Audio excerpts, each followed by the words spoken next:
Welcome to Story Tales. Please like this video and subscribe to Story Tales. I hope you enjoy the story. Let's begin. Talon Merrick adjusted the thermostat in the hallway, the familiar click echoing through the quiet house.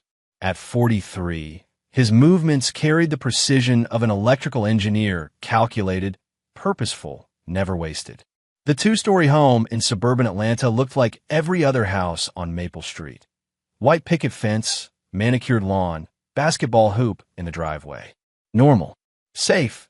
But normal felt wrong these days that he glanced at his watch. 7:30 p.m.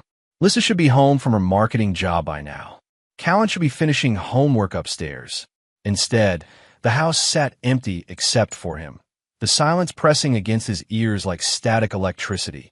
The front door opened, and Lissa stepped inside, her heels sharp against the hardwood. She moved past him without meeting his eyes, her phone already pressed to her ear. "No, I told you Tuesday works better," she said into the device, her voice different somehow. Softer, more careful than the tone she used with him. Talon watched her disappear into the kitchen. When she emerged 10 minutes later, the phone call had ended, but her shoulders remained tense. "How was work?" he asked. "Fine." She opened the refrigerator, studying its contents like they held state secrets.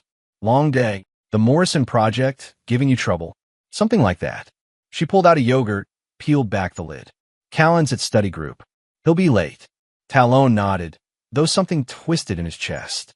Callan used to tell him about study groups. Used to ask for rides. Now his 15-year-old son communicated through Lissa, as if Talon had become a stranger in his own home. "Which subject?" he asked. "What?" "The study group." "Which subject?" Lissa paused, spoon halfway to her mouth. "History, I think. Or maybe English. I don't remember." She didn't remember. Lissa, who once knew every detail of Callan's school schedule, who attended every parent-teacher conference, who helped with every project. Now she couldn't remember which subject her son was studying. "I'll wait up for him," Talon said. "Don't." The word came out sharper than intended. Lissa softened her tone. "He'll be tired. Let him sleep." Talon studied his wife's face. 39 years old, still beautiful, but there were new lines around her eyes. New tension in her jaw. She ate her yogurt mechanically, avoiding his gaze. "Everything okay, Liz?" "Everything's fine, Talon. Just tired." But Fine didn't explain why she'd been working late 4 nights this week. Fine didn't explain why Callan barely spoke to him anymore, why conversations died the moment he entered a room.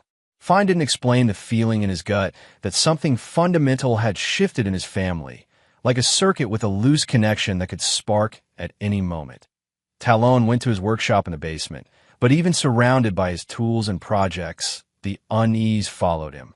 He picked up a circuit board he'd been repairing, studied the tiny components under his magnifying lamp. Everything had a purpose, a logical connection.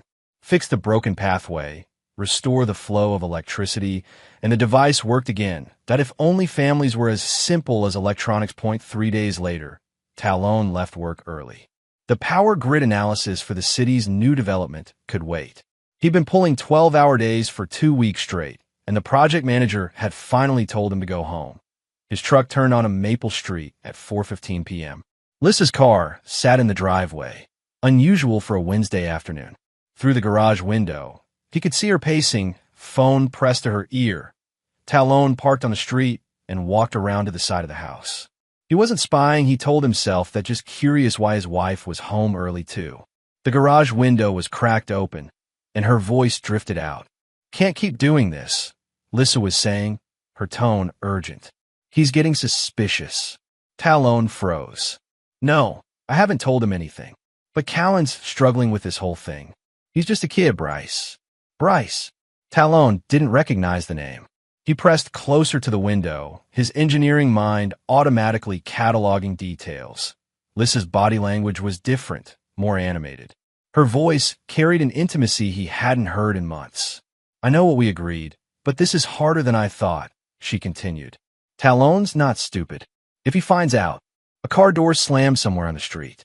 Lissa's head snapped toward the window, and Talon stepped back quickly, his heart hammering.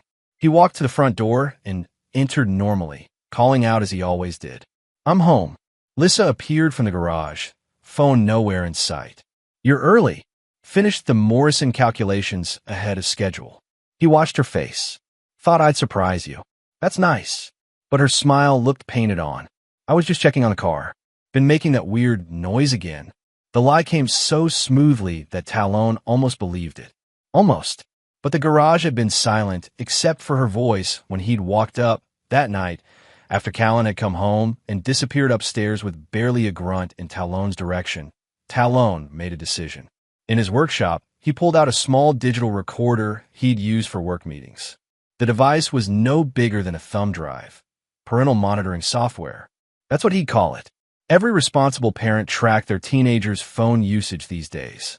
Callan wouldn't think twice about a new app appearing on his device, especially if Lissa backed up the story. The next morning, while Callan showered and Lissa made coffee, Talon installed the recording app on his son's phone. It would capture calls, save voice messages, track text conversations. Standard parental controls with one modification: the files would upload to Talon's private server. His hands shook slightly as he worked. This felt like crossing a line, violating trust. But the alternative, continuing to live in this house, where whispered conversations stopped when he entered rooms, where his own son looked at him like he was dangerous, felt worse. Dad! Callan's voice made him jump. His son stood in the kitchen doorway, hair still damp from the shower. Just updating your phone, Talon said, keeping his voice steady. New parental controls. Your mother, and I want to make sure you're being safe online. Callan's eyes flicked to Lissa, who nodded from behind her coffee mug. It's for your protection, sweetheart, she said, sweetheart. Why had she stopped calling Talon that? Whatever, Callan muttered, grabbing his backpack. Can I have my phone back now? Talon handed over the device, watching his son's face. For just a moment, their eyes met, and Talon saw something that made his chest tighten. Fear. His 15-year-old son was afraid of him. But why? 2 weeks passed. The recorded conversations revealed nothing suspicious from Callan's and typical teenage chatter about school, friends, complaints about homework. But the fear in his son's eyes had grown stronger, and Lissa's late nights had become routine. Thursday evening, Talon sat at the kitchen table reviewing electrical schematics when Callan walked in to grab a soda. For once, they were alone. How was school? Talon asked. Callan shrugged, not looking up from the refrigerator. Any plans this weekend? Maybe we could work on that bike in the garage. The one you wanted to fix up last summer. Can't. Callan's voice was flat. Busy. Doing what? Stuff. The word hung between them like a wall. Talon set down his pencil and studied his son's profile. When had Callan grown so tall? When had his shoulders gotten so broad? It seemed like yesterday he'd been teaching the boy how to ride a bicycle, how to throw a curveball, how to wire a simple circuit. Callan, he said gently. Talk to me. What's going on? His son's hand tightened on the soda can. Nothing's going on. Something's wrong. I can feel it. You barely speak to me anymore. You avoid me. If I did something, you didn't do anything. But Callan's voice cracked on the words. Then what? Just leave me alone, okay? Callan turned toward the doorway, but Talon stood up. No, not okay. We're going to talk about this. There's nothing to talk about. The hell there isn't. Talon's voice rose, frustration bleeding through his usual calm. You're my son. This is my house. And I want to know why you act like I'm some kind of monster. Callan spun around, his face flushed with sudden anger. Because you are. The words hit Talon like a physical blow. What? You heard me. Callan's voice shook, but he didn't back down. You think I don't know? You think I don't see how you control everything? How you watch Mom all the time? How you make her afraid? I don't. You do. Callan's voice cracked into a shout. I know what you did to her. I know how you hurt her. Talon stared at his son, the world tilting off its axis. Callan, I have never hurt your mother. I would never. Stop lying. Tears ran down Callan's face now. She told me. She told me everything. About how you hit her, how you threatened her, how you... That's not true. Talon's voice came out strangled. None of that is true. I want to live with Mom, Callan said, backing toward the doorway. I don't want to be here anymore.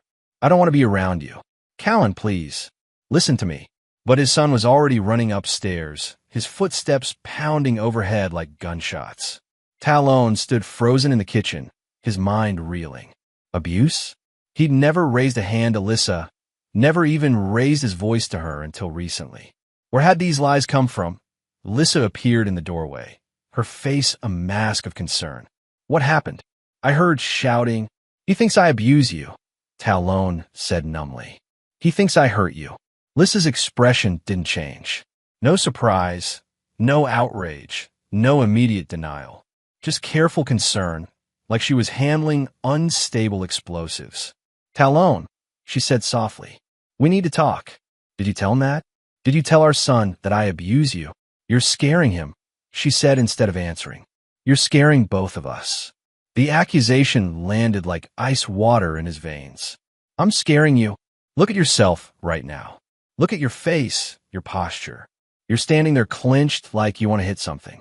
Talon looked down at his hands. His fists were clenched, his whole body rigid with tension. But not with violence, with confusion, with betrayal, with a desperate need to understand how his family had become strangers. I would never hurt you, he said. Either of you. How can you even think? Then step back, Lissa said. Give us some space. Let me talk to Callan. He's my son, too. Talon, please. Her voice carried something he'd never heard before, not fear, exactly, but calculation. Like she was managing him. Just go for a walk or something. Let me handle this. Against every instinct, Talon nodded. He needed air, needed space to think. Nothing made sense anymore. He grabbed his jacket and headed for the door. Talon, he turned back. Maybe you should stay somewhere else tonight, Lissa said, just until things calmed down. The words were a knife between his ribs. This is my house. I know, but Callan's upset and, this is my house, he repeated, louder this time. My family, and I'm not going anywhere. Something flickered across Lissa's face, disappointment, maybe, or resignation. Okay, she said quietly, but please, don't make this worse. Don't make this worse. As if he was the one destroying their family. As if he was the one filling their son's head with lies. Talon walked outside into the cool evening air, but even the familiar neighborhood streets felt foreign now. Nothing looked the same when viewed through the lens of betrayal that he walked for an hour, replaying every conversation, every interaction from the past few months, trying to find the moment when everything had gone wrong. But there was no single moment, just a slow erosion, like water wearing away stone. When he returned home, the house was dark except for Lissa's bedroom light. He climbed the stairs quietly and found her sitting on the bed, phone in her hand. Is Callan okay? He asked. He's sleeping. She didn't look up. We talked. And he's confused, Talon. Scared. He doesn't understand why things have changed. Neither do I. Talon sat on the edge of the bed, careful to maintain distance. Liz, where did you get the idea that I hurt you? I've never. Maybe not physically, she said, but there are other ways to hurt someone. The implication hung in the air like smoke. Talon felt something cold settle in his stomach. What are you saying? Lissa finally looked at him, and her eyes were stranger's eyes. I'm saying maybe we need some time apart, to figure things out. I don't want time apart. I want to understand what's happening to us. What's happening is that we're not happy anymore, she said. Any of us. And maybe it's time to admit that. The finality in her voice scared him more than Callan's accusations had. This wasn't confusion or miscommunication. This was a decision already made. I love you, he said desperately. I love both of you. Whatever's wrong, we can fix it. But Lissa was already shaking her head. Some things can't be fixed, Talon. Some things are just broken. That night, Talon lay awake staring at the ceiling while Lissa slept beside him or pretended to sleep. Her breathing was wrong, too controlled. In the darkness, he felt like he was drowning in his own life. The explosion came 3 nights later. Talon was in his workshop when he heard shouting upstairs. Male voices Callan's, high with emotion, and another he didn't recognize. He took the stairs 2 at a time and found his son in the living room, face red with tears and rage. I can't do this anymore. Callan screamed. I won't lie for you. Callan, calm down, Lissa said, her voice sharp with panic. You're not thinking clearly.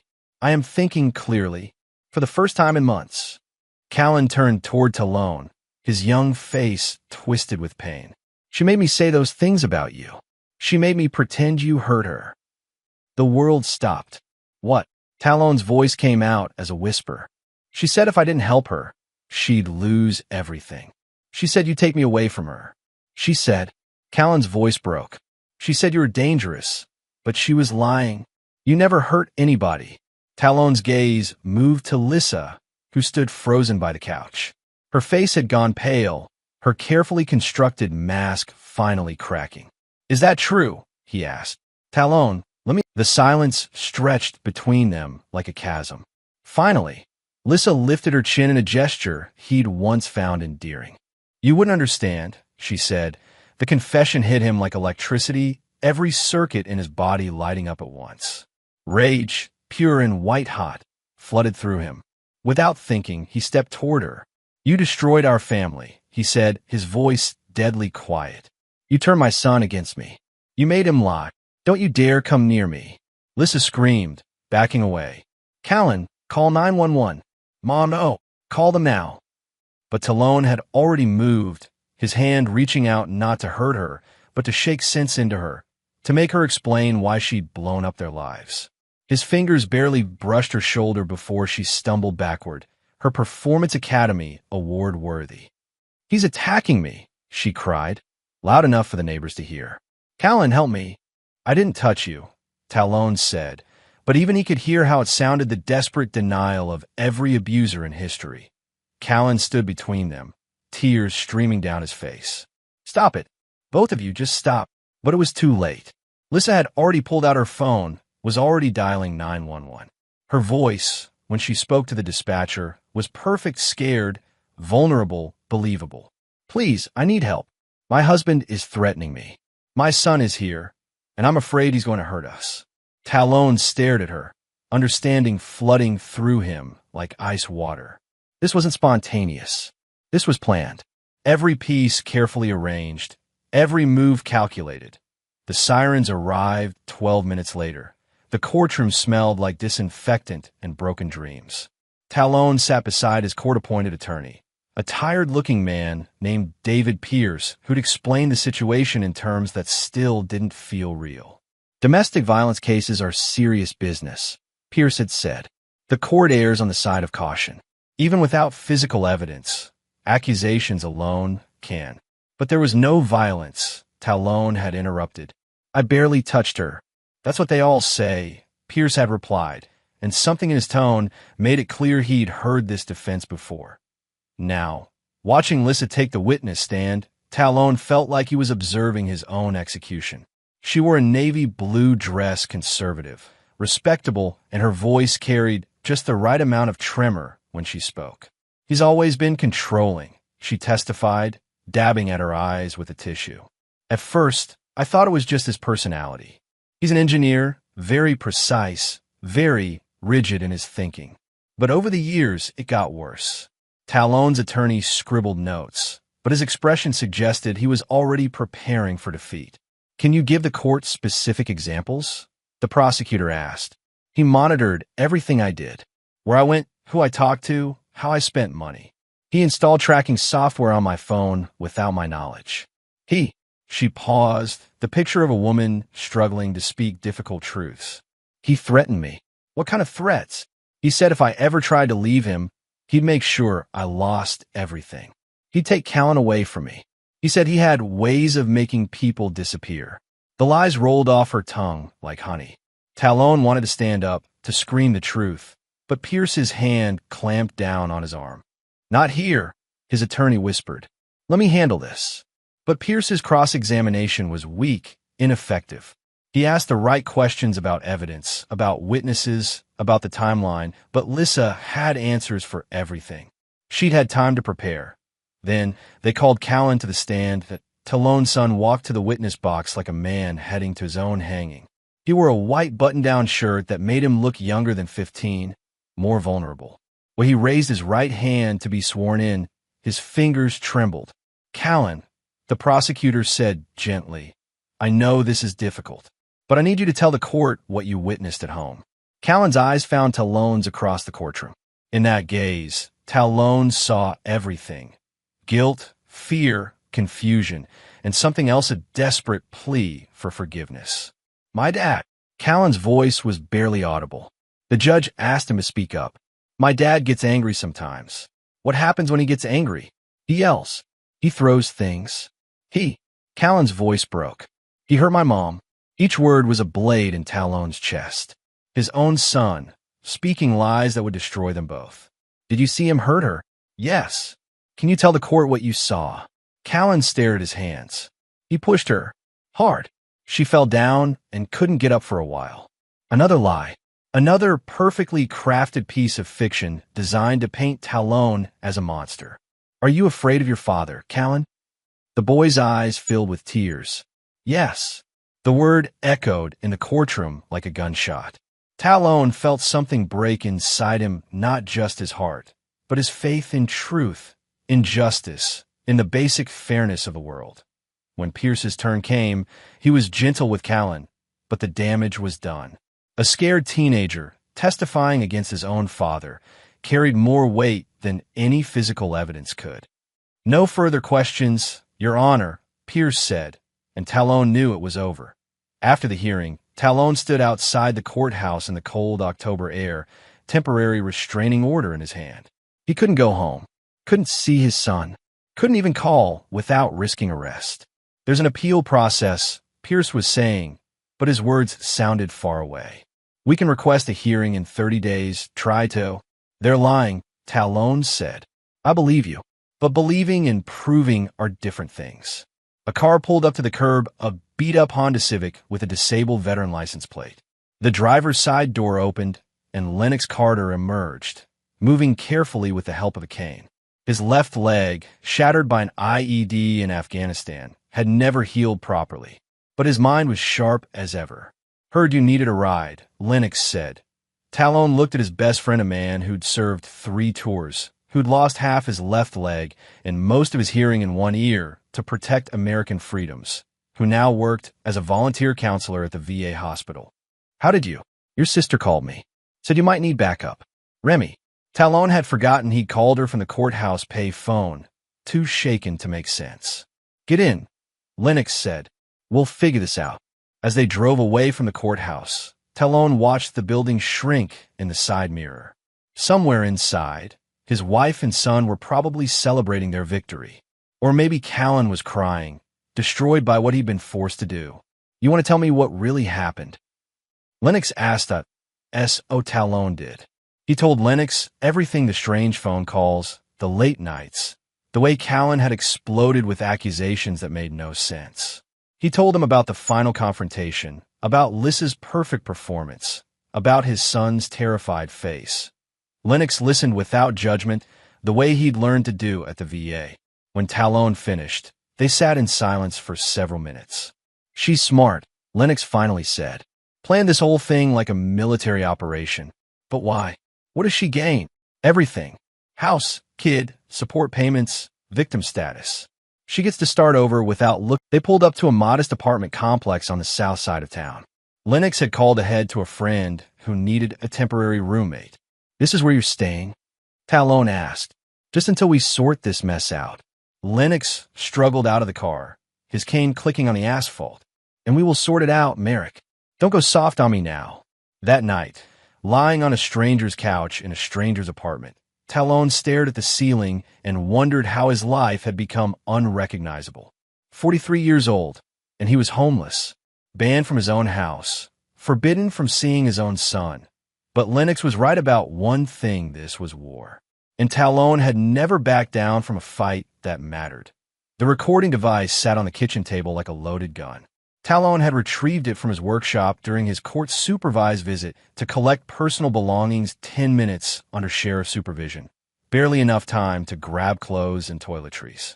But he'd managed to palm the small device while gathering his tools. Now, 3 days later, he sat in his temporary apartment with Lennox and stared at hours of recorded conversations. Most were mundane: Callan talking to friends about school, complaining about teachers, discussing video games.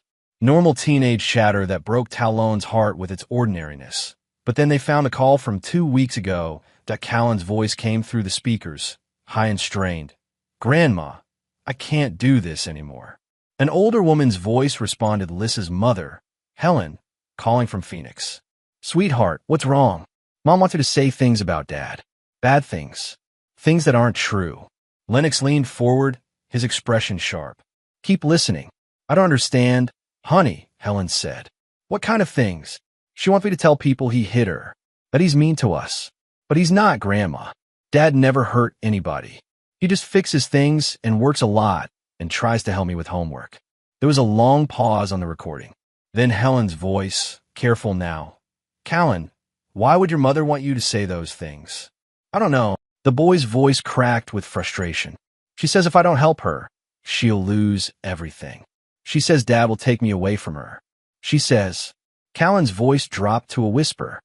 "She says if I don't do what she wants, she'll cut off everything. No college money, no car when I turn 16, no nothing. She'll make sure I have to live on the street." Talon's hands clenched into fists. The manipulation was breathtaking in its cruelty. "That doesn't sound right, sweetheart," Helen said. "Your father wouldn't." "I know he wouldn't, but Mom says he's dangerous, that he's been planning to hurt us. She says I have to protect her, even if it means lying. But I hate lying, Grandma. It makes me sick inside." "Oh, honey." She made me practice what to say, over and over. How to look scared, how to cry at the right times.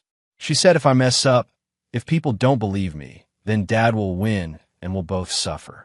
The recording continued for another 10 minutes, Helen trying to convince Callan to tell the truth, Callan torn between loyalty to his mother and his own moral compass. By the end, the boy was sobbing. "I just want things to go back to normal," he said. "I want to fix bikes with Dad and not have to think about any of this stuff." Lennox stopped the playback. The apartment fell silent except for the hum of the refrigerator. "Jesus," Lennox said quietly. Talon sat back in his chair, emotions warring in his chest. Relief that he finally had proof of his innocence. Rage at what Lissa had done to their son. Heartbreak at Callan's obvious pain. "This changes everything," he said. "Maybe, but we need more than one conversation. Courts like patterns, documentation." Over the next week, they listened to everything. Talon took notes, created timelines, built the kind of systematic case his engineering mind excelled at. The picture that emerged was damning. There were calls between Lissa and someone named Bryce, intimate conversations that made Talon's stomach churn. The man's voice was smooth, confident, the kind that probably charmed women easily. "You sure he doesn't suspect anything?" Bryce asked during one call. "He's starting to," Lissa replied. "But it doesn't matter. Once this goes through, I'll be free. And the kid, Callan will do what I tell him. He doesn't have a choice." There were financial records, too. Talon had access to their joint accounts, and what he found there made his blood run cold. Over the past 6 months, Lissa had systematically drained Callan's college fund, $23,000 meant for their son's future, transferred to a personal account in her name only. "She's been planning this for months," Talon told Remy when she visited his apartment. His sister sat across from him at the small dining table, her teacher's brain processing the evidence. The T-38, Remy Merrick, was everything Talon wasn't: loud, impulsive, quick to anger. She taught high school history and coached girls basketball, roles that suited her confrontational personality perfectly. "That manipulative witch," Remy said, her voice sharp with fury. "Using a kid like that. Her own kid. The question is what to do about it. You take this to court. You expose her for what she is. It's not that simple. The recording might not be admissible. Invasion of privacy laws, consent issues. Screw consent." Remy slammed her hand on the table. "She destroyed your family with lies. And if I break the law to prove it, I become exactly what she said I was." Remy stared at him with exasperation. "You're being too careful, Talon. Too honorable. Sometimes you have to fight dirty." "No." The word came out harder than he intended. "I won't become something I'm not, even to win this." His sister's expression softened slightly. "Then how do you fight someone who has no conscience?"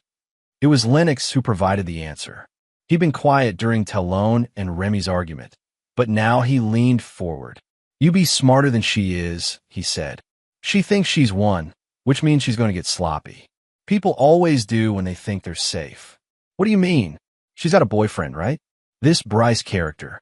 Men like that don't stick around when things get complicated. When the heat turns up, he'll run. And when he runs, she'll panic. So we wait. We investigate. Find out who Bryce is, what he wants, how long he's been in the picture. Information is ammunition, and right now we're outgunned. Talon nodded. It made sense. He'd been reacting, playing defense.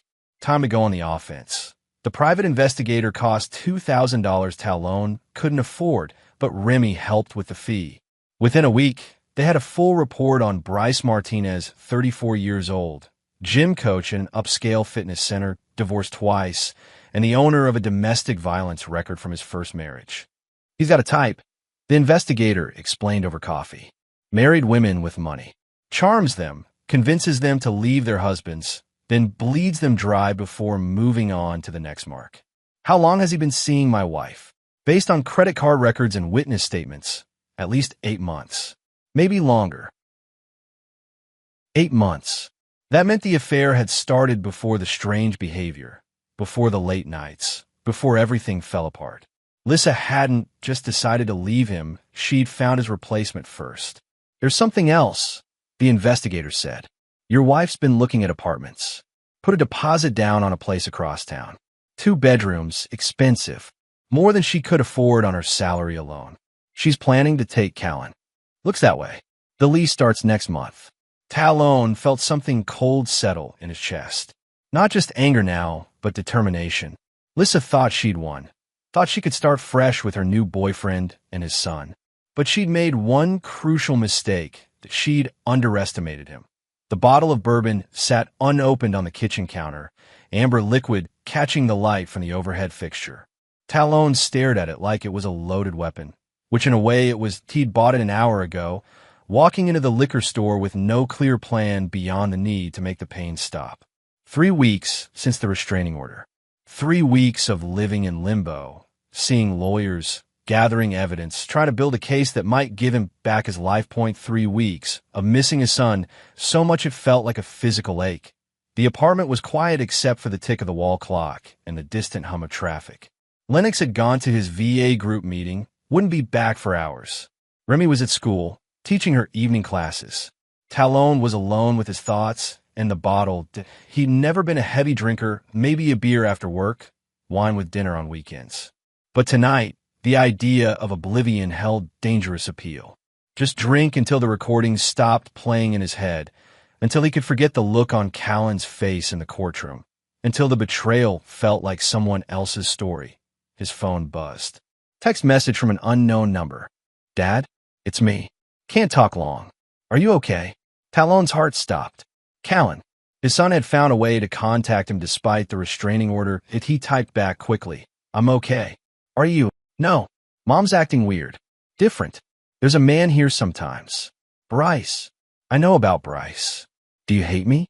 For what I said in court? The question hit Talon like a physical blow. He stared at the screen, trying to find words that could bridge the gap between them. I can never hate you. You're my son. I love you no matter what. I'm sorry. I'm so sorry. She made me practice those lies over and over. Said if I didn't help her, terrible things would happen. I know. I heard the recording. The one with Grandma Helen. There was a long pause. Then, you recorded my phone? Talon closed his eyes. Another betrayal his son would have to process. Another violation of trust in a family built on lies. Yes. I'm sorry. I was trying to understand what was happening to us. I'm glad you did. Now you know I didn't want to hurt you. I know. I have to go. She's coming upstairs. I love you, Dad. I love you too. The connection ended. Talon set the phone down and looked at the bourbon bottle again. His son was trapped in that house with a woman who'd turned manipulation into an art form, with a man who had a history of violence against women. Callan was trying to navigate an impossible situation, torn between loyalty and truth, and Talon was sitting in a rented apartment feeling sorry for himself. He picked up the bottle and unscrewed the cap. The smell of bourbon filled the small kitchen sharp, medicinal, promising. 1 drink to take the edge off, 2 to dull the pain, 3 to forget, at least temporarily, that his life had become unrecognizable, his phone rang. Lennox's number. Talon almost didn't answer. Almost let it go to voicemail so he could drink in peace. But something made him pick up. Yeah, Merrick, you sound like hell. I'm fine. No, you're not. I can hear it in your voice. What's going on? Talon looked at the bottle in his hand. Nothing. Just tired. Bullshit. Talk to me. So Talon did. He told Lennox about the text exchange with Callan, about the weight of guilt and helplessness, about the bottle of bourbon calling to him from the counter. You still got it with you? Lennox asked. The bottle. Yeah. Good. Don't drink it. Why not? What's the point of staying sober when everything's falling apart anyway? Because your son needs you sharp. Because drinking won't solve anything. And because I've been where you are right now, and I know how this story ends if you go down that road. Talon had never heard Lennox talk about his drinking problem the 6 months after his medical discharge, when he tried to drown his pain and nightmares in whatever bottle was handy. How did you stop? Talon asked. Realized I was becoming the enemy I'd spent 3 tours fighting. Realized that pain is just pain. It doesn't mean anything unless you let it. And I realized that the people I loved deserved better than the shell I was becoming. I don't know if I'm strong enough for this. Bullshit. You're the strongest man I know. You think it's easy what you've been doing? Staying calm while they destroy your reputation? Building a case instead of going over there and burning their house down? Taking the high road when every instinct screams for revenge? I want to see my son, then stay sober and fight for him. Pour that bottle down the drain and get back to work. After they hung up, Talon sat in the quiet kitchen for another 10 minutes. Then he walked to the sink and slowly poured $40 worth of bourbon down the drain. The liquid swirled away like liquid amber, taking his moment of weakness with it. His phone buzzed again. This time it was Remy. Don't take the high road, Talon. You already fell off the mountain. He stared at the text, confused. Then his phone rang. What mountain? He asked when he answered. The moral high ground, his sister said. You keep trying to be noble, to do everything by the book. But she's not playing by any rules. She's destroying you while you worry about proper procedure. What are you suggesting? I'm suggesting you stop being a victim and start being a fighter. You got evidence. Use it. You got ammunition. Fire it. The recordings might not be admissible in court. Who says anything about court? There are other ways to fight back. Talon felt something dangerous stir in his chest. Remy, she wants to play dirty? Then let's get dirty. But on our terms, not hers. That night, Talon lay awake thinking about his sister's words, about Lennox's faith in him, about Callan's desperate text messages, about the choice between being a victim and being a fighter. By morning, he'd made his decision. The courthouse steps were slick with October rain when Talon arrived for the custody hearing. He wore his best suit, navy blue, conservative, the kind that said responsible father instead of dangerous man. In his briefcase, he carried 3 items. His prepared statement, legal documents Pierce had filed, and a small digital recorder. Lissa was already inside with her lawyer, a sharp-looking woman named Patricia Hendricks who specialized in domestic relations. They sat at the plaintiff's table, whispering urgently. Lissa wore the same navy dress from the first hearing, her victim costume perfected. Callan sat in the gallery with Lissa's sister, looking pale and miserable. When their eyes met, the boy's face crumpled with guilt and pain. All rise, the bailiff called. The Honorable Judge William Martinez presiding. Judge Martinez was a thin man in his 60s with silver hair and tired eyes. He'd been handling family court for 20 years, and his expression suggested he'd seen every possible variation of human dysfunction. We're here for the matter of Merrick versus Merrick, he said, settling behind his bench. Custody determination and modification of restraining order. Ms. Hendricks, your client wishes to make a statement. Lissa's lawyer stood. Yes, Your Honor. Mrs. Merrick would like to address the court regarding her ongoing safety concerns. Lissa approached the witness stand with perfect vulnerability, shoulders slightly hunched, eyes downcast, the picture of a woman fighting for her life. She retold her story with practiced precision, adding new details about Talon's escalating behavior and her constant fear for her safety and that of her son. He's been calling the house, she testified, hanging up when I answer. I've seen his truck driving past at night. I'm afraid he's planning something. More lies, delivered with Oscar-worthy sincerity. Talon's jaw clenched, but he remained silent. When it was Pierce's turn, he did his best with what he had, questioning inconsistencies in Lissa's story, pointing out the lack of physical evidence, highlighting Talon's clean record and stable employment. But it felt like bringing a knife to a gunfight. Then Judge Martinez called Callan to the stand. The boy walked forward like he was walking to his execution, his young face drawn with exhaustion. He'd lost weight, Talon noticed. Dark circles under his eyes suggested he wasn't sleeping. Callan, Judge Martinez said gently, I know this is difficult, but I need to ask you some questions. Okay, are you still afraid of your father? Callan's eyes found Talon's across the courtroom. In that gaze, Talon saw everything: the weight of lies, the burden of manipulation, the desperate desire to tell the truth. Callan's voice broke. I don't know. You don't know if you're afraid? I mean, I'm confused. Lissa's lawyer stood. Objection, Your Honor. The witness is clearly distressed. Overruled. Continue, son. Callan looked at his hands. My mom says my dad is dangerous, but he never hurt me. Not ever. He taught me to ride bikes and help with homework and made pancakes on Sundays.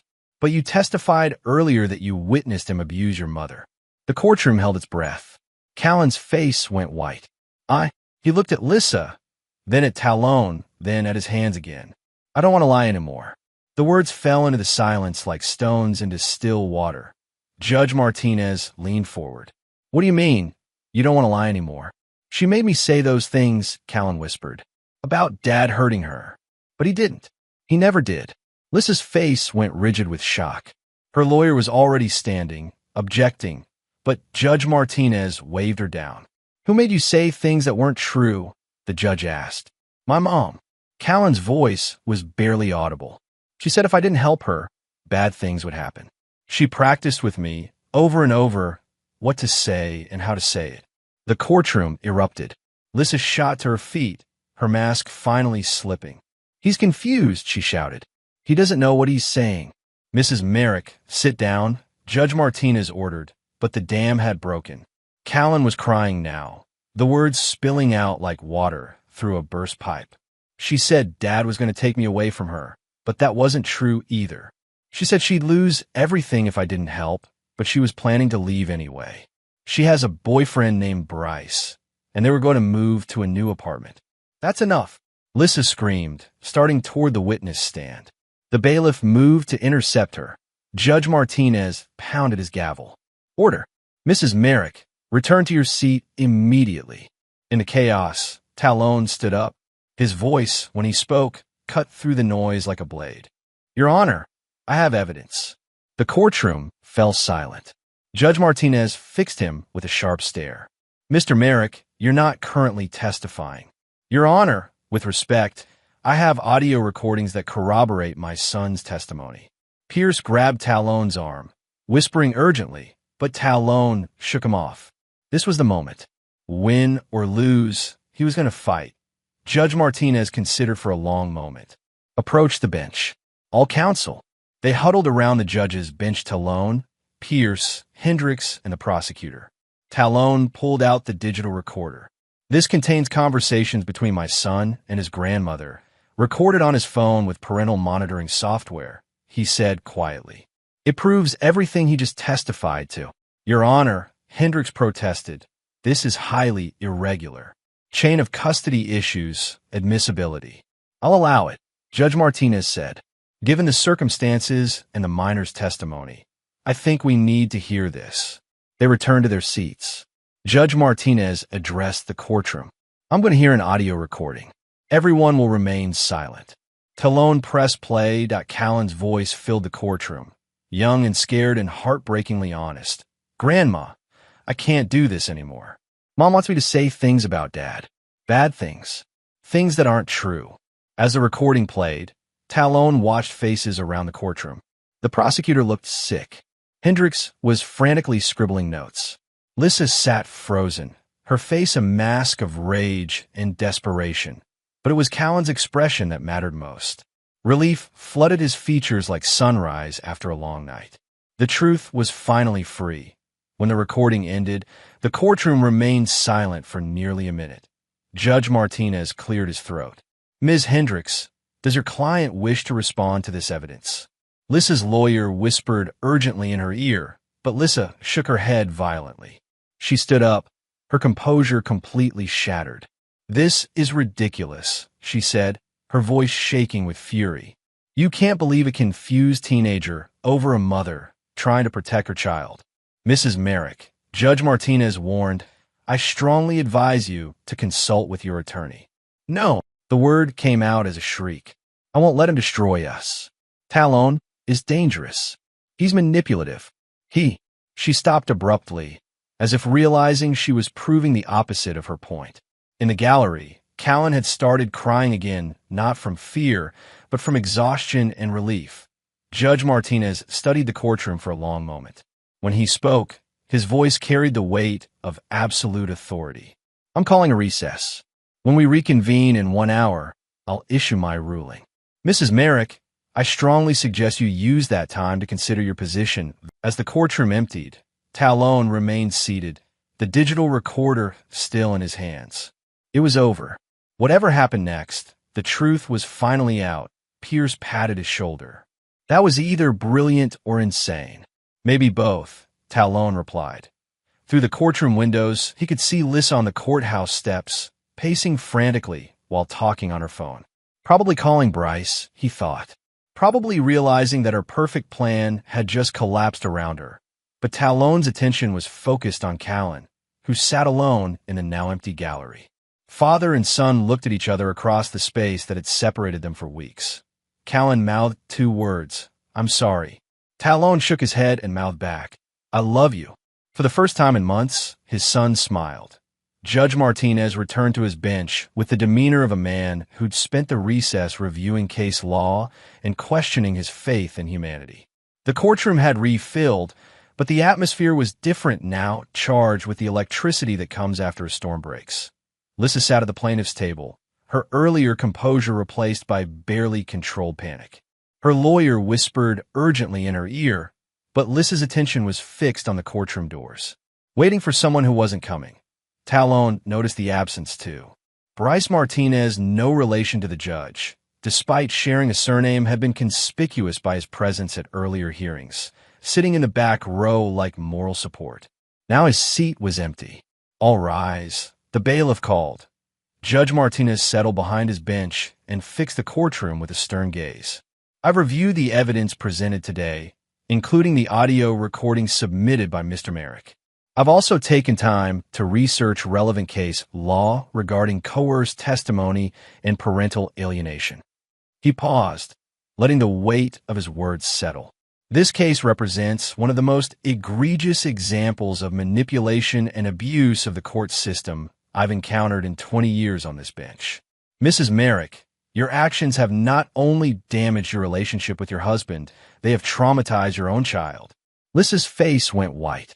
Your Honor, I was only trying to protect. Mrs. Merrick, you will not speak unless I address you directly. The judge's voice could have cut glass. Your son's testimony, corroborated by the recording, makes it clear that you coached him to commit perjury. You used his love for you as a weapon against his father and against the truth. Talon felt something loosen in his chest, not relief yet, but the first faint possibility of it. Therefore, Judge Martinez continued, I'm issuing the following orders. First, the restraining order against Mr. Talon Merrick is hereby dissolved, effective immediately. The evidence shows no credible threat of violence. Lissa gasped, the sound sharp in the quiet courtroom. Second, I'm ordering an emergency review of custody arrangements. Mr. Merrick, you are hereby granted immediate supervised visitation pending a full custody hearing next week. Your Honor, Hendrick stood, her voice urgent. My client has serious concerns about. Your client's concerns have proven to be fabricated, counselor. Sit down. Hendrick Saturday. Third, I'm referring this matter to the district attorney's office for potential criminal charges related to perjury, contempt of court, and child endangerment. The words hit the courtroom like thunder. Lissa shot to her feet, all pretense of control abandoned. You can't do this, she screamed. I'm his mother. I have rights. Mrs. Merrick, your rights end where your child's welfare begins. Bailiff, please escort Mrs. Merrick from my courtroom. But Lissa was already moving, pushing past her lawyer, her face twisted with rage and desperation. This isn't over, Talon. You think you've won, but this isn't over. The bailiff caught her arm, but she shook him off and stormed toward the exit. As she reached the doors, she turned back for one final shot. You'll regret this. All of you. Then she was gone, leaving behind only the echo of her threats and the stunned silence of the courtroom. Judge Martinez adjusted his glasses and looked at Callan, who sat in the gallery with tears streaming down his face, tears of relief this time, not fear. Son, the judge said gently, I want you to know that none of this is your fault. You were placed in an impossible situation by someone who should have protected you. You showed tremendous courage today by telling the truth. Callan nodded, unable to speak. Mr. Merrick, Judge Martinez addressed Talon directly. I apologize for what you've endured. The system failed you, and for that, I'm sorry. Your custody rights are hereby fully reinstated pending next week's formal hearing, which I expect will be a formality. Talon stood, his legs unsteady. Thank you, Your Honor. Don't thank me. Thank your son. He's the one who had the courage to set things right. As the courtroom emptied, Talon found himself face-to-face with Callan for the first time in weeks, without restraining orders or supervised visits between them. Father and son stared at each other across 3 feet of space that might as well have been an ocean. Dad, Callan's voice was small, uncertain. It's okay, Talon said. Everything's okay now. Callan collapsed into his father's arms, sobbing against his chest. I'm sorry. I'm so sorry. She said terrible things would happen if I didn't help her. She said you'd take me away, but all you ever did was love me. Talon held his son tight, feeling pieces of his broken world click back into place. You don't need to apologize. You were protecting your mother the way she taught you to. That's what good sons do. But I lied about you. I made people think you were a monster. You told the truth when it mattered most. That's all that counts. They stood there in the empty courtroom, holding each other while the weight of weeks of separation and fear slowly lifted. For the first time since this nightmare began, Talon could breathe. But outside, Lissa sat in her car with her phone pressed to her ear, leaving increasingly frantic voicemails for a man who had already changed his number and moved on to his next mark. Bryce, please call me back, she said, her voice breaking. Everything's falling apart. I need you. We had plans, but Bryce Martinez, gym coach and professional predator, was already halfway across the state with a new identity and a new target. Men like him didn't stick around when the heat got turned up. Lissa was on her own now, facing the consequences of her choices without the man who had helped orchestrate them. And for the first time in months, she was scared. 3 days after the custody hearing, Talon was installing a new deadbolt on his front door when the call came. He'd moved back into the house immediately after Judge Martinez lifted the restraining order, but the place felt different now, contaminated by months of lies and manipulation. The caller ID showed a number he didn't recognize, but the voice was familiar. Merrick? This is Detective Collins, Atlanta PD. We need to talk. Talon set down his screwdriver. About what? Your wife. She's missing. The words hit him like cold water. What do you mean, missing? She didn't show up for work yesterday or today. Her sister filed a missing person report this morning. When's the last time you saw her? At the courthouse. Tuesday afternoon. Talon's mind raced. Detective, there's a restraining order was a restraining order. I haven't had contact with her since the hearing. We know about the court case. That's why we're calling. You mind if we come by? Just routine questions. An hour later, Detective Collins sat in Talon's living room with her partner, a younger man named Rodriguez. Collins was in her 40s, sharp-eyed and direct. She took notes while Rodriguez studied the room like he was memorizing it. Walk us through Tuesday, Collins said. After the hearing, Talon recounted the day, coming home with Callan, ordering pizza, talking late into the night about everything they needed to rebuild. He showed them receipts, timestamps, anything that documented his whereabouts. Your son can verify this, Rodriguez asked. He's at school, but yes. We haven't been apart since the judge restored custody. Collins nodded. What about her boyfriend? Bryce Martinez. What about him? Know where we might find him? Talon felt something cold settle in his stomach. Is he missing too? Let's just say he's been hard to locate. The address on his gym membership is fake. His apartment was cleared out Tuesday night. Tuesday night, the same day as the hearing. You think they left together? Talon asked. We think your wife tried to contact him after court and couldn't reach him, Collins said. Her phone records show 17 calls to his number between Tuesday and Wednesday. All went to voicemail. The picture was becoming clear. Bryce had cut and run the moment things got complicated, leaving Lissa to face the music alone. But instead of accepting defeat, she'd tried to follow him. There's something else, Rodriguez said. Her bank account was emptied Wednesday morning. $43,000 withdrawn from 3 different ATMs.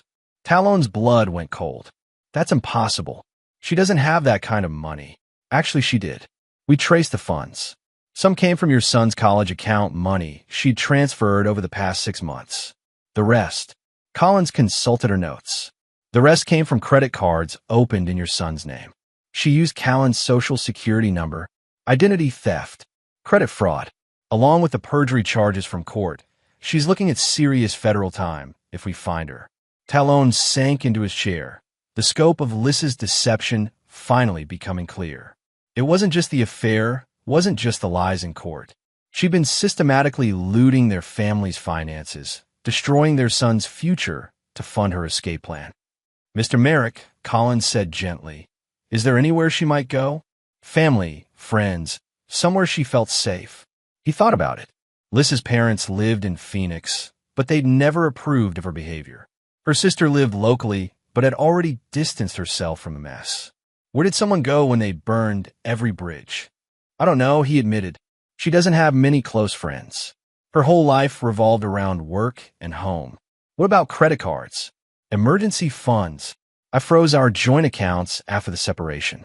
She had a personal card, but the limit wasn't high. Not anymore, Rodriguez said. She maxed out 3 cards in your son's name. Total credit line of about $60,000. $60,000 stolen from their son's future. Talon felt rage building in his chest, but he pushed it down. Anger wouldn't help find Lissa or recover the money. We'll need a list of anyone she might contact, Collins said. Coworkers, relatives, anyone from her past. Talon provided what he could, but the truth was disturbing. Lissa had isolated herself over the years, cutting ties with old friends, avoiding social situations. The only people she'd been close to were the family she'd just betrayed and the boyfriend who'd abandoned her. After the detectives left, Talon sat in his living room staring at the walls. Somewhere out there, his wife's soon-to-be ex-wife was running from the consequences of her choices. She had enough stolen money to disappear for months, maybe longer if she was careful. But the damage was already done. Their marriage was over, their son was traumatized, and the financial carnage would take years to repair. His phone rang. The caller ID showed Callan's school. Mr. Merrick? This is Principal Hayes. Could you come in? There's been an incident with Callan. Talon's blood turned to ice. What kind of incident? Someone tried to pick him up during lunch. A woman claiming to be his aunt. When the office asked for ID, she became agitated and left quickly. Lissa. She hadn't run. After all, she was trying to take Callan with her. I'll be right there, Talon said. Already grabbing his keys, he called Detective Collins from the car, explained what had happened. By the time he reached the school, police cars were already in the parking lot. Inside, he found Callan in the principal's office, pale but unharmed. The boy threw himself into Talon's arms the moment he walked in. She tried to make me go with her, Callan said, his voice muffled against Talon's chest. Said we had to leave right now, that you were in trouble and needed us to meet him somewhere. You did the right thing, Talon said. You stayed safe. Collins appeared in the doorway. We've got patrol units canvassing the area, but she's probably long gone. Mr. Merrick, we need to discuss protective measures. The next few hours were a blur of safety protocols and security arrangements. Callan would have an escort at school. Talon would vary his routes to and from work. They'd install additional locks, maybe a security system.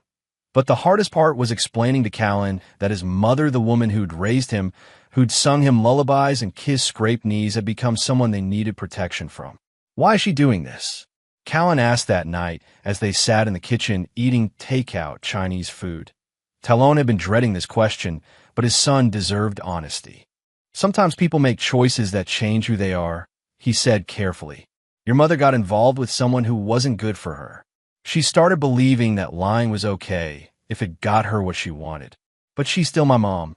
Yes, and part of her still loves you. But love isn't always enough to make people do the right thing. Callan picked at his low mane, processing this. Are we safe? We're going to be fine. The police are looking for her, and she knows that taking you would only make things worse for herself. But even as he said it, Talon wasn't sure he believed it. Desperate people did desperate things, and Lissa had already proven she was willing to sacrifice everything, including their son's welfare, to get what she wanted. That night, he lay awake listening to every sound in the house, his phone within reach in case Detective Collins called with news. Somewhere in the darkness, Lissa was planning her next move, and Talon would be ready for her. But the breakthrough came from an unexpected source. The next evening, Remy called with news that would change everything. I found her, his sister said without preamble. What? How? I've been watching her social media accounts, her old friends, anyone she might reach out to. She tried to contact Janet Morrison. You remember her? From college? Lives up in Tennessee now.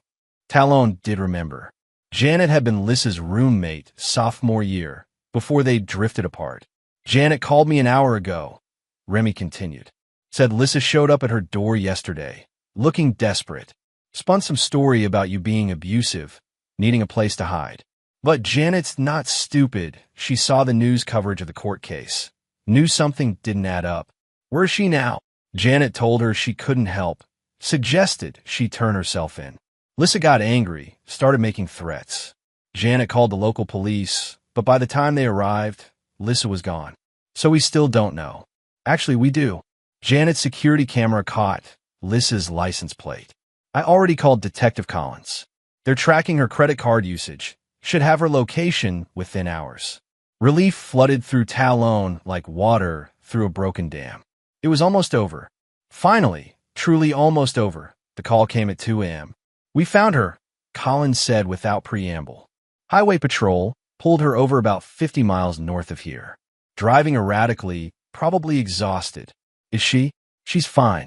Cried for about an hour when they arrested her, kept saying it wasn't supposed to happen like this. We've got her in custody, pending arraignment. Talon sat up in bed, relief flooding through him. What happens now? Now she faces the music. Federal charges for the identity theft, state charges for the perjury, and contempt. Her public defender's going to recommend a plea deal, but with everything she's done. Collins paused. She's looking at real time, Mr. Merrick. 2 to 5 years minimum. 5 years. Callan would be 20 when his mother got out of prison. His teenage years would be shaped by her absence, by the knowledge of what she tried to do to his father. There's something else, Collins said. We found evidence in her car. Documents showing she'd been planning this for almost a year. Research on divorce laws, custody battles, how to hide assets. This wasn't a spur-of-the-moment decision. A year. While Talon had been working long hours to provide for his family, while he'd been trying to be a good husband and father, Lissa had been systematically planning to destroy their lives.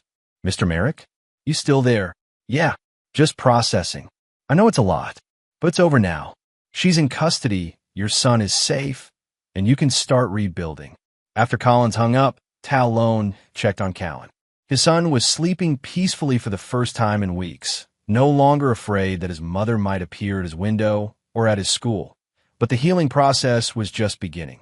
The next morning, Lennox arrived with tools and groceries, ready to help father and son start rebuilding their lives in more ways than one.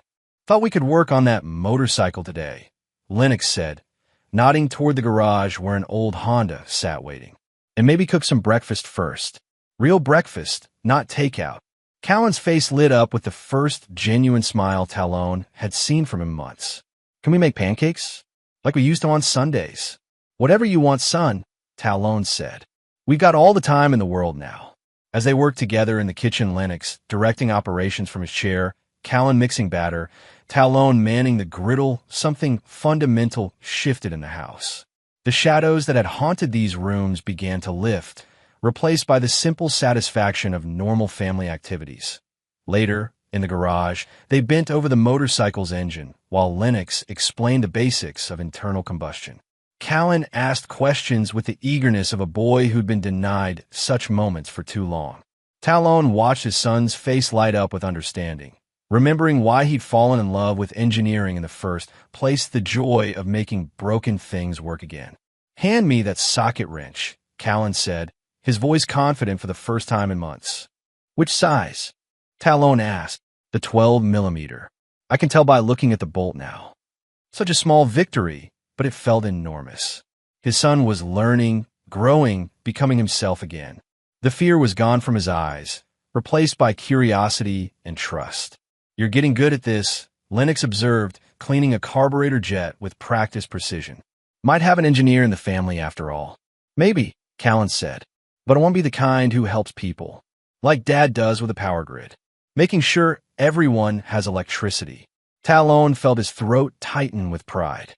Despite everything they'd been through, despite the lies and manipulation, his son still saw him as someone worth emulating. That evening, as they cleaned up the garage and prepared dinner together, Talon realized that Lys's betrayal had taken something from them, but it had also given them something precious. The knowledge that their relationship could survive the worst possible test. That love and truth were stronger than lies and manipulation. They were going to be okay. Different than before, scarred but not broken. And maybe, in some ways, stronger than they'd ever been. 6 weeks later, Talon sat in a different courtroom for a different kind of hearing. This time, Callan was beside him, no longer a witness for the prosecution, but a son supporting his father. The custody hearing was, as Judge Martinez had predicted, a formality: full legal and physical custody awarded to Talon without opposition. But the real business of the day was Lys's sentencing hearing. She sat at the defendant's table with her public defender, an earnest young man named Peterson who negotiated the best deal he could manage. Lyssa looked different, smaller somehow, her confidence shattered by weeks of incarceration and the weight of her choices. Her plea agreement was straightforward: guilty to identity theft, perjury, and contempt of court. In exchange for her cooperation and a full confession, the federal prosecutor had recommended a sentence of supervised probation, mandatory counseling, and full financial restitution to the victims. "Mrs. Merrick," Judge Martinez said, "you understand that by accepting this plea, you're admitting guilt to all charges." "Yes, Your Honor." Lyssa's voice was barely audible. "And you understand the terms of your probation? 3 years of supervised release, during which you'll have no contact with the victims except through court-approved channels, mandatory psychological counseling, and full restitution of the stolen funds." "I understand." Judge Martinez studied her for a long moment. "Mrs. Merrick, in my years on this bench, I've seen many people make terrible choices. But what you did, manipulating your own child, stealing his future, attempting to destroy his relationship with his father, represents a level of selfishness that I struggle to comprehend." Lyssa's shoulders shook, but she remained silent. "However," the judge continued, "I also see someone who appears to understand the magnitude of her mistakes. Mr. Peterson, has your client expressed any desire to address the court?" Peterson whispered to Lyssa, who nodded slowly and stood up. "Your Honor," she said, her voice stronger now but still trembling, "I know there's nothing I can say that will undo what I've done. I destroyed my family. I hurt my son in ways that may never heal. I lied to this court and made a mockery of the justice system." She paused, gathering strength. "I don't expect forgiveness from anyone. I just want Callan to know that none of this was his fault.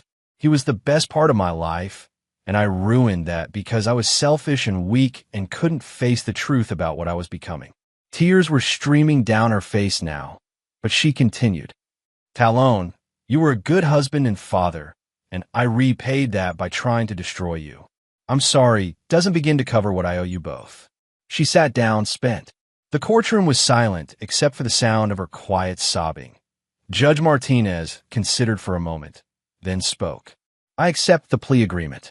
Mrs. Merrick, you are hereby sentenced to 3 years of supervised probation, during which you will complete 200 hours of community service and undergo mandatory psychological counseling. You will also make full restitution to your victims in the amount of $63,000. He leaned forward, his voice carrying unmistakable weight. Mrs. Merrick, this is your opportunity to become the person your son deserves as a mother. I strongly suggest you take it seriously. I will, Your Honor.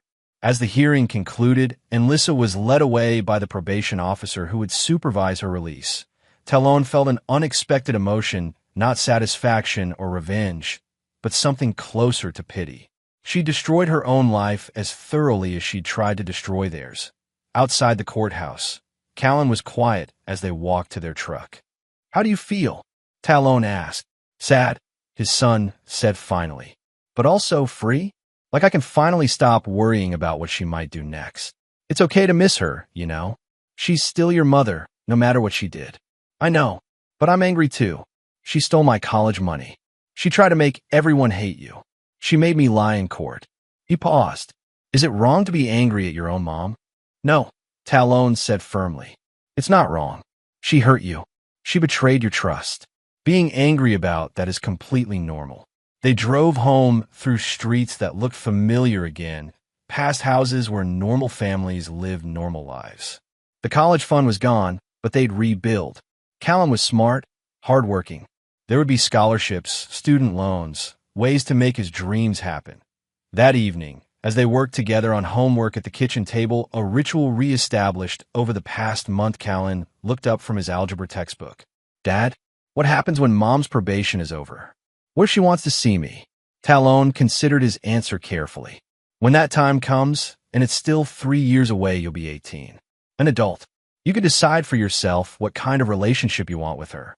And until then, we focus on us, on building the life we want, on making sure you have every opportunity to succeed. Callan nodded, some tension leaving his shoulders.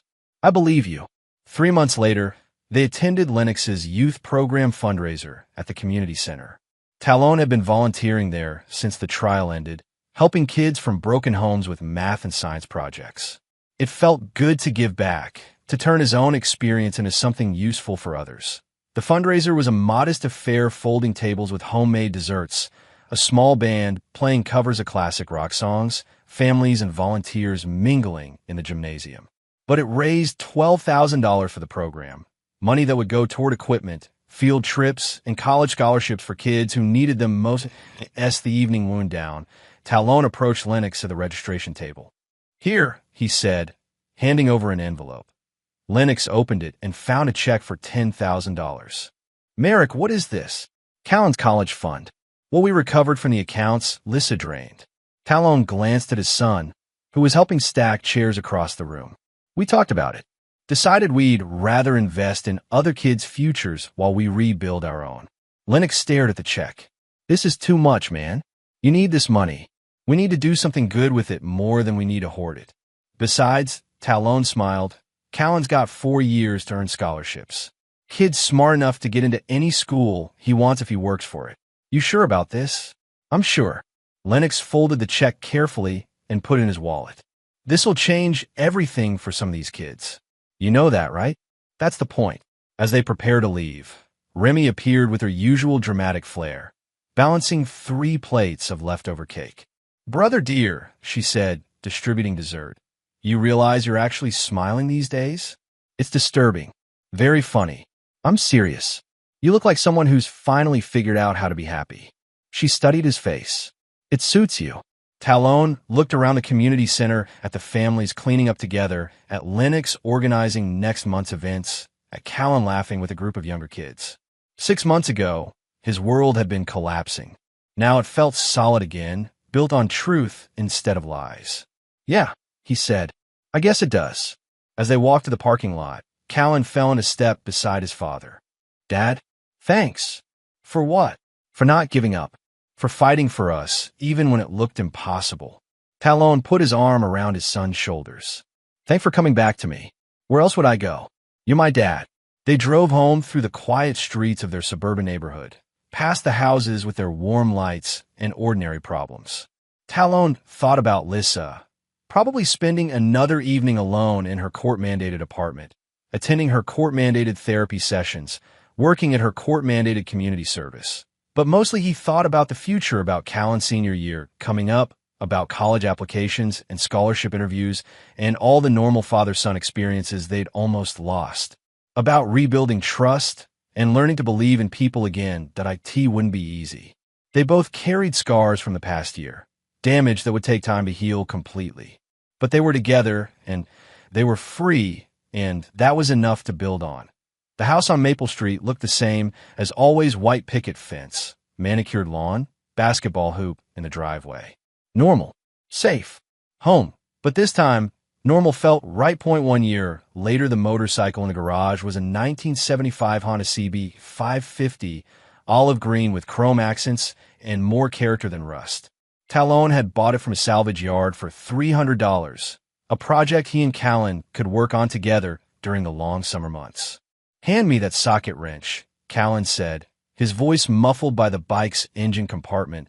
The T16, he'd grown another 3 inches and filled out through the shoulders. The scared boy from a courtroom had been replaced by a confident young man who talked about engineering school and asked thoughtful questions about everything from carburetor jets to constitutional law. "The 10mm or the 12? Talon asked. "12. The 10's too small for these bolts." They worked in comfortable silence, the garage radio playing classic rock at low volume. Outside, Atlanta's summer pressed against the windows like a green, humid wall, but inside their workspace, oil-stained and cluttered with tools. "Dad," Callan's voice carried a note of hesitation.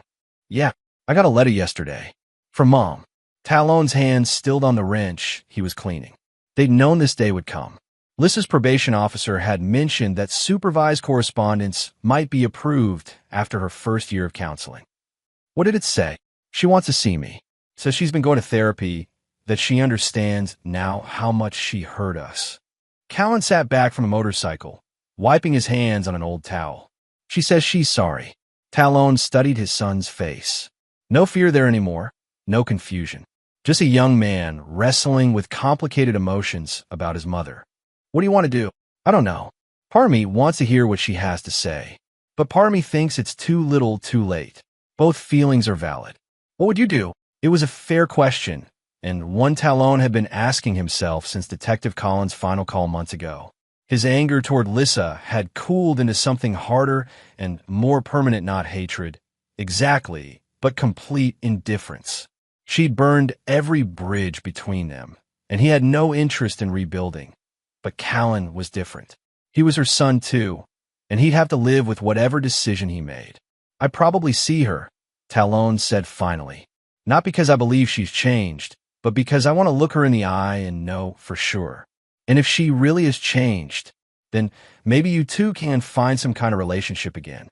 But if she hasn't, if this is just another manipulation, then at least you'll know that too." Callan nodded slowly. "Will you come with me?" "When I see her." The question surprised him. "You want me there?" "Yeah, for moral support.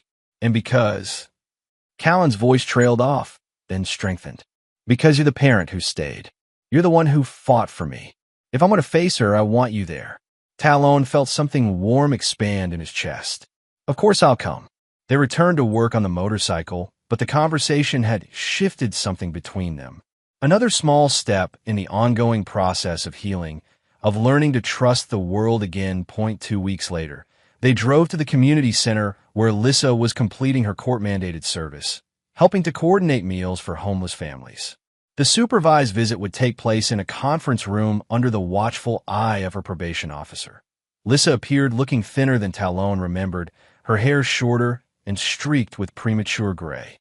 The year of consequences had aged her, carved lines around her eyes that made her look older than her 40 years. She sat across from them at a small table, her hands folded carefully in her lap. "Thank you for coming," she said, her voice softer than Talon remembered. "Both of you." Callan shifted in his chair. "You said you wanted to talk." "I did. I do." Lissa looked at her son with something that might have been love or might have been practiced sincerity. "Callan, I know I hurt you. I know I made you do things that went against everything I taught you about honesty and integrity. You made me lie in court, Callan said flatly. You made me say Dad hurt you when he never did. I know. You stole my college money. I know. You tried to destroy our family for a man who didn't even care about you. Lissa's composure cracked slightly. I know all of that. And I'm sorry. More sorry than you can possibly understand. Are you? Callan's voice carried a sharpness that reminded Talon of Remy. Or are you just sorry you got caught? The question hung in the air like smoke. Lissa's eyes filled with tears, but she didn't look away. I've had a lot of time to think about that, she said. About the difference between being sorry for what I did and being sorry for the consequences. And the truth is, I don't know anymore. I've been lying for so long, even to myself, that I'm not sure I remember what truth feels like. It was, Talon thought, the most honest thing she'd said in years. The counselor here says I have narcissistic personality disorder, Lissa continued. Says I've spent my whole life putting my needs ahead of everyone else's, even people I love. Says that's why I could justify hurting you, hurting both of you, if it got me what I wanted. Do you believe that? Callan asked. I think it explains a lot, but explanations aren't excuses. She looked at Talon for the first time since sitting down. I destroyed our marriage. I traumatized our son. I stole from him and lied about you and made everyone believe you were dangerous when you were the most gentle man I ever knew. Talon said nothing. There was nothing to say. I don't expect forgiveness, Lissa said, from either of you. I just wanted you to know that I understand what I did and that I'm trying to become someone different. Different how? Callan asked. I'm working on my GED, planning to take college courses when I finish probation. I want to help other women who've made the mistakes I made, help them find better ways to handle their problems. That's good, Callan said carefully. I hope you do that.